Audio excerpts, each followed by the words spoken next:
Hey, hey, hey.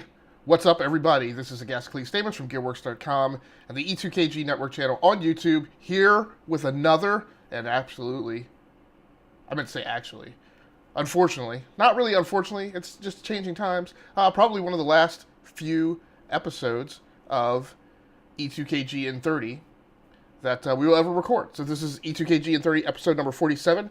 Here with me, as is the case 25% of the time, is Mr. Osiris Prime. How you doing, Prime? I'm good. I am well. All Yes, right, that's it. We're gonna close an E2KGn30. That's it. We're done. that's right. Maybe. Sort Moving of. on. We're Yeah. kind of just retitling, rebranding, relabeling in conjunction with our schedule change, which we talked about on Tuesday night, and we'll talk about again at the end of this show. But let's go ahead and get started and do the rundown of what's in the news blender. Heading off the top of the order tonight, if I can find my web browser, which right now I can't. Oh boy. I mean, I can't, I just got it. Okay, It's got so heading off, there we go. heading off the top of the news blender is a story that I sourced over from videogamesblogger.com. New video game releases for week 25 of 2018, and I quote straight from the rundown. Here's a list of this week's new video game releases. Popular video games released this week are Mario Tennis Aces and new Gundam Breaker. A couple of new releases this third week of June, and that's kind of pretty much it. Like, there's literally this week after E3, there's about 6 games total that are being released, and really the biggest story in town, the only real news story in town, is Mario Tennis Aces. So we'll come back and talk about that a little bit later at the end of the blender and into the news and into the discussion segment. Second story in the blender: PayPal blocks school shooting simulator dev from making sales online. This one I picked up over at Games Industry Biz, gamesindustry.biz. PayPal blocks school shooting simulator dev from making sales online. We work to ensure that our services are not used to accept payments for activities that promote violence, says payment platform.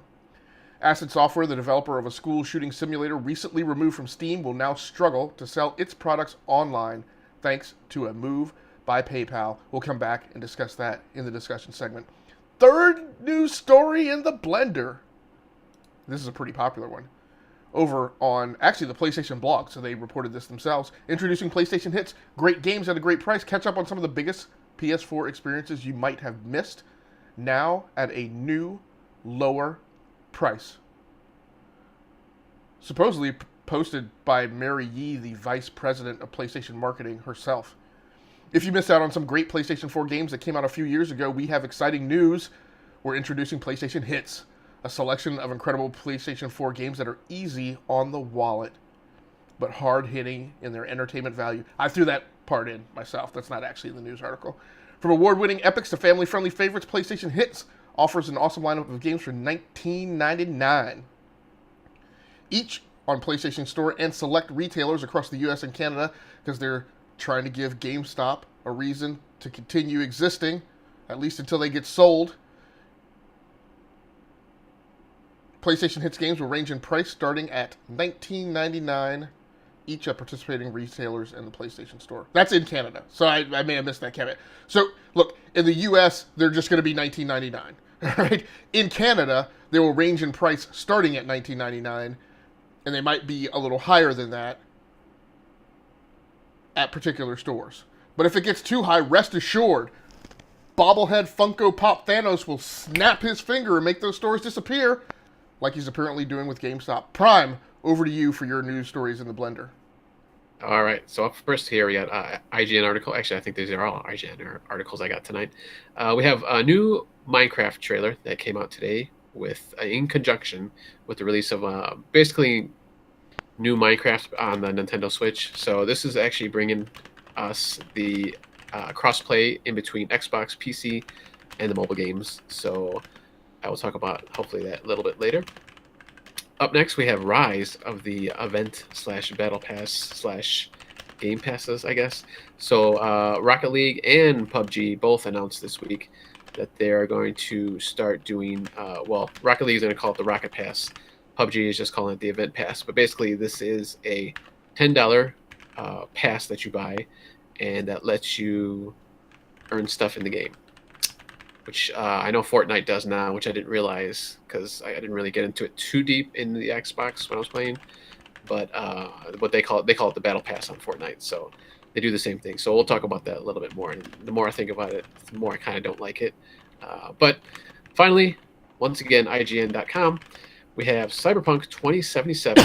They were talking with the associate design director, Kyle Rowley, and he is saying that there will be no load times once you load into the game, initially load into the game when you first boot it up. So, you start up, hit start, get into your game, that loads. And then once you're in the game, you're in the game. There's no load times. There's nothing like that. So if I don't know if there's buildings that you can walk into, but I'm assuming if there's a building you can walk to, you just walk straight into it. Or if there's like gigantic areas, there's no load times in between that. Kind of like in The Witcher, where there's like I guess a few big areas within the world, and it would kind of bring up a menu system or whatever. Like they do a little bit of something trickery while it was actually loaded in the background. But now there's nothing. You're in the world. So that's awesome because I've been wanting that for the longest time. So if we have time, we'll talk about that a little more. And then that's it for now. So, new video games, I guess, please. Wow. What's going on with the game releases? Sorry, you're done with your news blender already. Wow.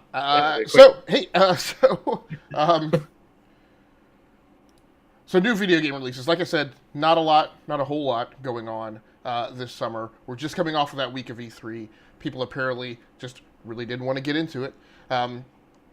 Mario Tennis Aces kind of headlines the things that are out. There are only 6 releases this week, so we actually have time to go down each of them. Out earlier this week on Tuesday was The Lost Child on PlayStation 4, PlayStation Vita, and Switch. On today, Mucinix on Switch and Vegas Party on Switch. These are I have been hedging away from calling these things trash or junk releases, but there's all these little tiny games that are constantly showing up on Switch every single week. I think it's fine for now. I think eventually it's gonna be an issue, but it is what it is this week. Like I said, Mucinix and Vegas Party. Tomorrow, with these weird Friday releases that happen now, we get Mario Tennis Aces, which is pretty cool, I guess. If you're going to launching right on a weekend, heading into the 4th of July isn't bad. This is, fortunately or unfortunately, depending on which side of the coin you're looking at it from, this is kind of the family party game release of the summer for Nintendo, which unfortunately this year, we don't get a Splatoon, we don't ride into the summer on a Mario Kart, because Mario Kart I think was like a May release. Yeah, it was May. And then and we don't get an ARMS. And say whatever you will about ARMS, but it was a thing that was available for families to play. So then we also get New Gundam Breaker on PlayStation 4 and Pokemon Go Trading Update. Those are 2 mobile games. Now we talked a little bit earlier this week about the dearth of games in the release bucket in 2018. Prime, what are you going to be playing this summer? Are you going to pick up Mario Tennis Aces because it's on Switch, or are you going to find something else to do with your time, given the dearth of releases that we have this year compared to 2017? No, yeah, I'll probably pick up Mario Tennis Aces. I picked up or I should say, I played the, I don't know what they call it. It was not a beta, but whatever they call it when they do the little weekends on Nintendo games sometimes. So I played the Mario Tennis Aces of that, and I liked it. It was pretty cool, and kind of like what we were talking about once again on Tuesday. This does have a story mode, which is kind of odd, but it does. So it's kind of weird. But so at least I'll be able to play through that, and obviously I can pop in. I'm going to be going on vacation here in a couple weeks for July 4th, so that'd be something I could play with my son or something. But in tabletop mode, might not be this best scenario, but it's a small little screen. But we'll see how it happens. But yeah, I'll be picking it up. How about you? I am not going to be playing this. I question the longevity and just how, I don't know. It's so I'm not at the family gaming stage yet with my kids on the Nintendo Switch or any game. We have that that retro arcade machine, and that's really what I play with the kids. So I don't personally have any need for Mario Tennis Aces. Right now, I'm deep in my backlog in Rome Total War. I love playing a big, thick, meaty strategy game for the summer. That's kind of a thing that I really like to do. The stinking Steam sale just went live today, so I think I'm about to bury myself in a bunch of games that I will once again warehouse for some number of years, probably before I ever get around to playing them, but they will still be there. So yeah, I'll be bypassing this one. Yeah, and So I actually played. okay. When they did the beta test, it was kind of an online thing, so I did pretty fairly decently. So hopefully, I'll be able to keep that up. Playing online against people. So we'll see. Yeah, now that might be, and I didn't consider it, so that might actually change my mind, right? Especially if this is the only stuff coming out this week. I do want to, grab something to play this week. It's just that time of the month for me, and this might be the only game in town. So it might very well be something I grab, and if the online community props it up and supports it, then that will be great. Let's talk about PayPal blocking this shooter dev. Now, I'm not going to get into whether or not you or anybody else approves of the game itself. This is a story that we're pulling to talk about the industry and how the industry handles it. And the first thing that pops out in my mind, and I keep it's really kind of becoming now a thing that I'm crusading about educating people on because people don't get it, right? These developers, when PayPal threw this block on processing the payments for people trying to buy their game or get licenses to their game, they put out on Twitter, all sorts of statements with hashtags, "Quit censoring us, and we will be back," and for kids who are apparently not understanding the Constitution, coming through school, I will say once again, it's not censoring. You don't have any right to say whatever you want to say or do whatever you want to do on people's platforms that are through privately or publicly traded companies. Companies have the right to state what kind of business that they want to do. It's not right. If you take a book to a book publisher, the book publisher has the right to decide whether they want to publish it or not. It's not censoring. Twitter is a platform for a publicly traded company. People pay to keep Twitter being a going business. If you're spewing trash and Twitter puts that in their EULA, right, in their terms of use, and they say you can't do that on their platform, you don't have a constitutional right to say whatever you want to say on Twitter. You have a constitutional right to go to a public space, a town square, the corner of a street, and say whatever it is that you want to say. You don't have the right to come into a store that somebody owns and say whatever you want to say. So I think the gamer community in particular, the technology community, people using social media platforms, you need to understand what the definition of censor is in terms of the Constitution, and not proclaiming that, not invoking the term censor and proclaiming that you have a constitutional right. Prime, I'm down off my soapbox. What do you have to say? No, I mean, it was kind of timely because I was listening to a podcast where they're talking about this. I think this is actually from a couple weeks ago, this podcast. And yeah, I mean, they're saying the same thing. I mean, really, this is Valve's and PayPal's baby, basically. This is their thing. So they can do whatever they want with it, to an extent, I suppose. Yeah, if they don't, and okay, yeah, maybe you're not breaking any laws by putting this game out here. But I mean, you just got to think kind of, morally, what's going on in the U.S. And these people aren't from the U.S. This developer, I'm assuming. Their names lead me to believe that they're not. It sounds like they might be Eastern European, potentially. Yeah, I was gonna look it up and I forgot because his one statement says it seems like everyone in the U.S. is trying to censor us. So well, right. I don't know why you say that you're in the U.S. So it's kind of weird. Right. But yeah, I mean, okay, maybe he doesn't know law, but even so, I mean, it's just kind of a moral thing that, okay, what's going on in the U.S. right now. Things are happening with the kind of violence that they have in this game. It's just kind of come on, guys. Yeah. I mean, really. You're right. I mean, and Valve even came out and said that a spokesman for Valve saying that these people have a history of trolling and copyright infringement and stuff like that. So I mean, yeah, and I brushed that off a little bit. I didn't know if that was Valve trying to make, right, trying to compound and give themselves other reasons why they would want to ban them, so that they don't have to lean solely on the content of the game. But right. but again, look, this is not me defending Valve by any means, right? So this is the same company that had a VP post in an open blog last week that they were going to stop deciding what games are published on their platform at all, and just allow anyone to publish everything and put it on the user to make decisions about what they wanted to buy or not, which I didn't agree with. But yet, like the same, like the very next day was the day that they banned this game. So like I don't think Valve is handling business within their own house as well either. But my point is Valve's a company and they can decide to do whatever they, as long as it's not discriminatory, right? Right. And and what this game is trying to do does not exist in a protected category as caveated by amendments to the Constitution. So, there we are.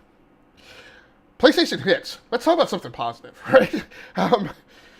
PlayStation Hits is a neat thing. We had this on PlayStation 3. It is this categorization of games, and really kind of every platform has had this at some point. It's this categorization of games into buckets that, after these games have been a couple years out to pasture, puts them in this category of discounted games, but also keeps them available on store shelves, right? Because in the past, in a lot of cases, something like an Uncharted 4, maybe you would just walk into a store and just like not find it, right? If it got published like 2 years ago, this will keep these games on shelves, and will keep them available at relatively low prices. So there's all sorts of good stuff in here. There's things in here I don't understand. So I'm going to try and read through this list and skip the ones that I don't understand and come back to them. I may screw this up. So you get Bloodborne, Infamous Second Son, Little Big Planet 3, Ratchet and Clank, Uncharted 4, Doom, Street Fighter 5, a couple of Yakuza games, because there are always 59 of those, and a Metal Gear Solid 5. So let me ask you about the ones I don't understand. And how are we doing on time? Maybe I'll try and go through these one at a time. Drive Club. Why is Drive Club in Classics discounted at $19.99? Isn't that I thought that was a free-to-play game that then you bought like the extra DLC for? Maybe I'm wrong. I thought it came out. I mean, I don't have a PS4, but I thought it came out as a full release when it finally released. I could be wrong. So I did a big deep dive on this last year and wrote a lot and live streamed a lot about like revisiting this game, a year after its launch and when it had actually gotten a lot better. Yeah. So maybe I'm wrong about that. Did it come out as a PS Plus game, maybe, or something? Maybe initially. It was definitely. Well, remember, so this was the thing that got them in hot water in the first place. This was the game that they touted was at launch was going to be free for all PlayStation Plus members, and then it took like a year or more after the console's launch to even become available. And this is what I thought it was free, but the badness it had around it was almost it had the amount of content that it had available at launch was just horrifically small. And the reality was to have really a game, you had to go and buy a lot of stuff. So I don't know. Killzone Shadowfall, was that even a full Killzone game? Like I don't. It just Killzone Shadowfall is not. I don't think it was a hit, right? I don't think a lot of people bought that game, so I don't understand why it's a PlayStation hit. The Last of Us, I don't get because we have The Last of Us remastered. Why wouldn't you just make people buy the remastered version? I'm trying to read what it says, and I can't read it underneath. Let me see if I can zoom in on it. Like the kind of yellowish lettering underneath The Last of Us. Does it just say? Oh, is it the remastered version? Maybe that's. Yeah, it is remastered. Okay, yeah, okay. I just clicked on it. Yeah. Okay. All right. Well, that makes a lot more sense to me. Yeah, very funny. I find that when you click on the article on the PlayStation blog, the placemat that it has with all the games on it is posted on Flickr. How quaint. Battlefield 4, I've never understood this when people do PlayStation, like, when PlayStation or Xbox does hits, like, how these third-party games that have been, like, basically, I mean, the effect of these annual releases for some of these games kind of means that, and we don't normally talk about games in this term, but they kind of make the previous version obsolete. Battlefield 4 I definitely see as obsolete, but it's in PlayStation hits. I thought that was real. Project Cars is another one I don't get. Project Cars 2 is out. When you just encourage people to go buy Project Cars 2. So I don't know. There's a couple weird ones in here for me that I don't understand. Any comments on that? I know, like you mentioned, you don't have a PlayStation, so I don't know if we're ready to just wrap that topic up. No, yeah, I mean, I mean that's cool that they're discounting, I suppose, but Some of these I would figure would be under $20 though at this point, like You, Battlefield. right, right. You would think. I mean, I that's think well, Street Fighter. Well, maybe not Street Fighter because that's Street Fighter 5, not 4. I was thinking it was 4 at first, but but that's another thing that I would question, right? So clearly, EA is selling Battlefield 4. Well, I guess they're selling it through Origin on PC, but I don't yeah, know. because that's like two. Because there was Hardline, I think, after that, and then there's Battlefield 1. So you're like 3 games back. Yeah, but Hardline wasn't really a full. No, I mean, yeah, it that was was kind of an offshoot, yeah. but still, I mean, it was built on the Battlefield. It was realistically it was really Battlefield 4 DLC, um, yeah, but they packaged it separately. So like a full conversion or something. it was like I can't remember the Uncharted that I bought. It was like the Uncharted DLC that was like, but it was a separate standalone. That might not be technically accurate. That game, yes, that game was standalone. You didn't have to have Uncharted 4 installed. Yeah, But it was built on that game's engine. It was topically relative to that preceding full scale release, and it provided 8 to 12 hours of gameplay. So it was like a half game, kind of thing. That's how I feel like Hardline was.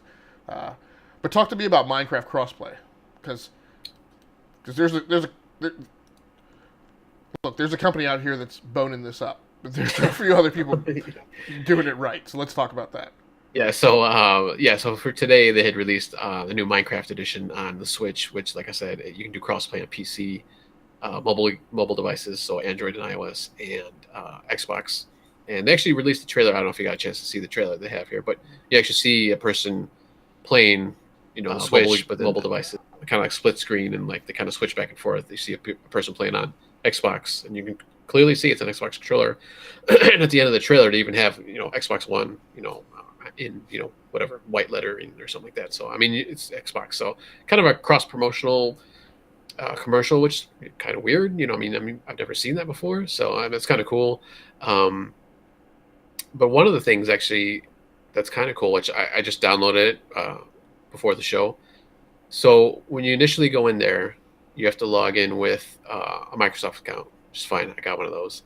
I've had one for a while. And so I went into the game, and it actually unlocked. I have like all the skins and what they call they're calling it resources now, but it's basically like you can kind of change the world to different, basically different motifs that they have. Like they have Greek mythology and Chinese mythology and all sorts of things, holiday things.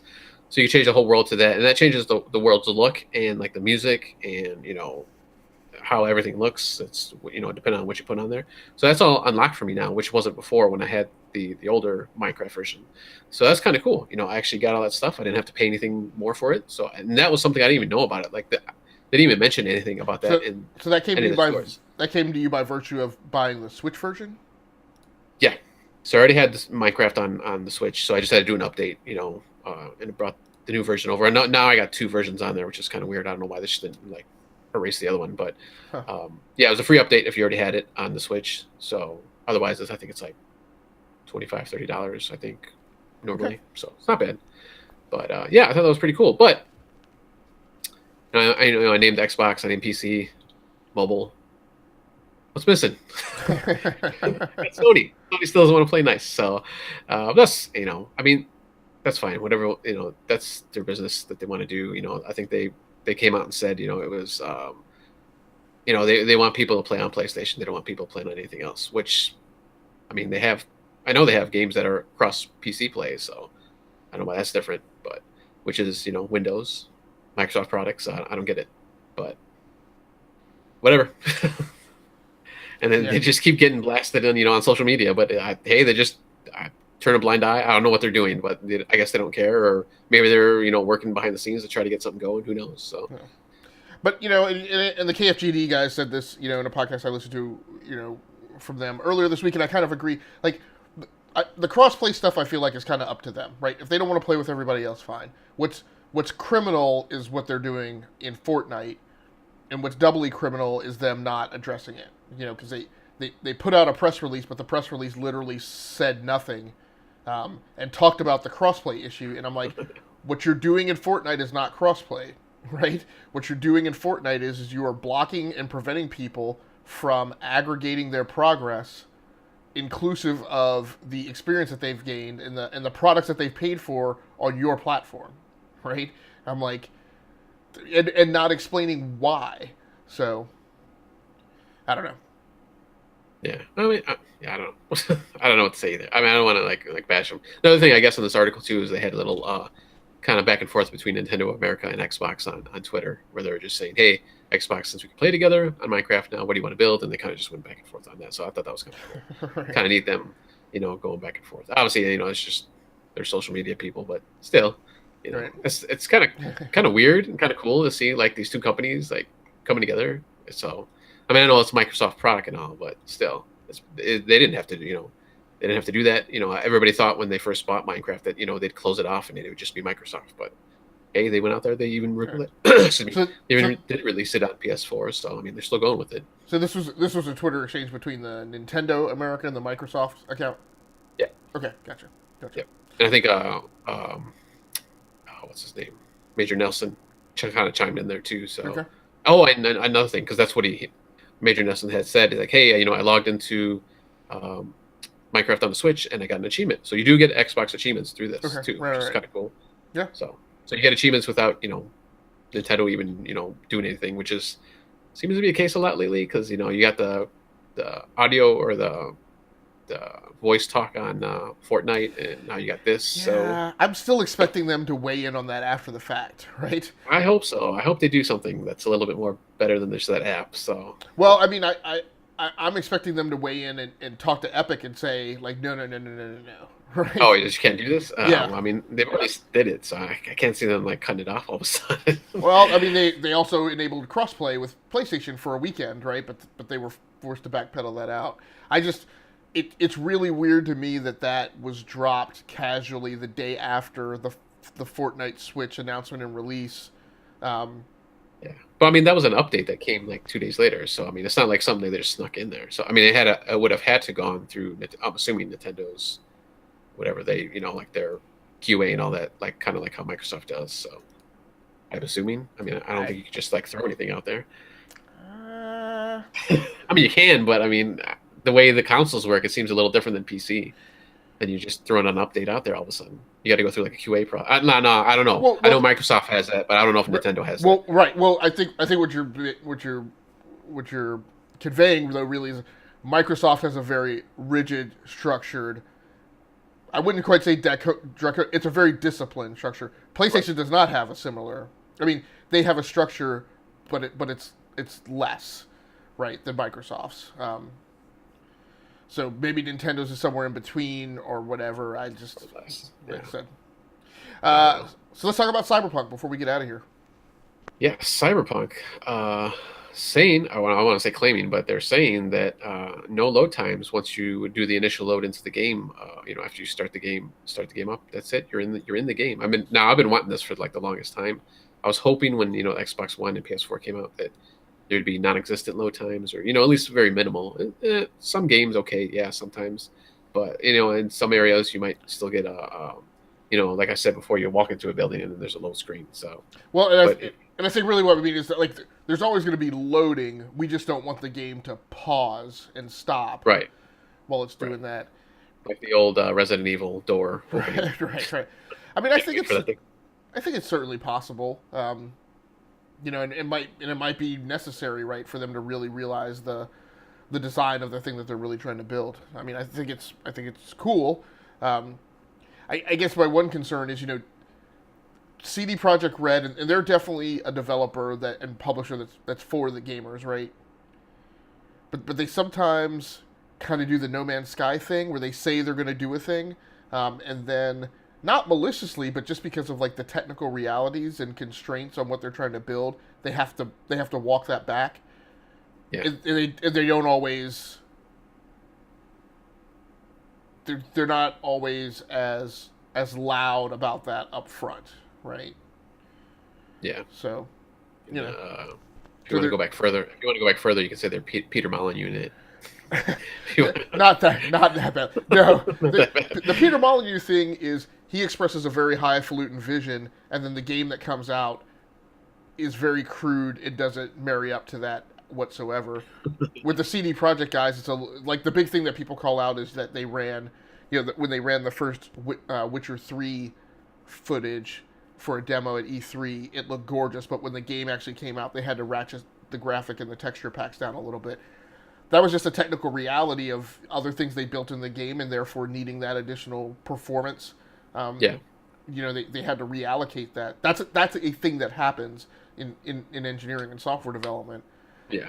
But fans and customers don't always get that. And admittedly, like, I don't CD Projekt Red wasn't like super upfront about it. So Yeah. I just worry about them getting in a little bit over their heads. Yeah, it's kind of like with was Watch Dogs when it was originally shown in the final product, where it's kind of like, okay, it's not exactly like how it was. Right. when you first. Right. Yep. Yeah, and then one other thing they mentioned here is once again you'll receive free DLC for Cyberpunk, kind of just like they did in The Witcher 3 at least. I don't know if they did in the other Witchers, but which I think was mostly like aesthetic stuff, like clothing and stuff like that. But I remember quickly. Did they say you'd get that on all platforms? They didn't say specifically. Okay. I'm assuming you would though. And then they didn't mention if there's going to be other expansion, paid expansions, kind of like The Witcher 3. They had, I think, 2 kind of bigger, larger expansion packs that they released. I think they were like $20-$30. It wasn't really too much. Right. But and then PC is going to be 100% DRM free. So I don't know. Is that really a problem anymore though? Really? I don't really hear about it too much anymore.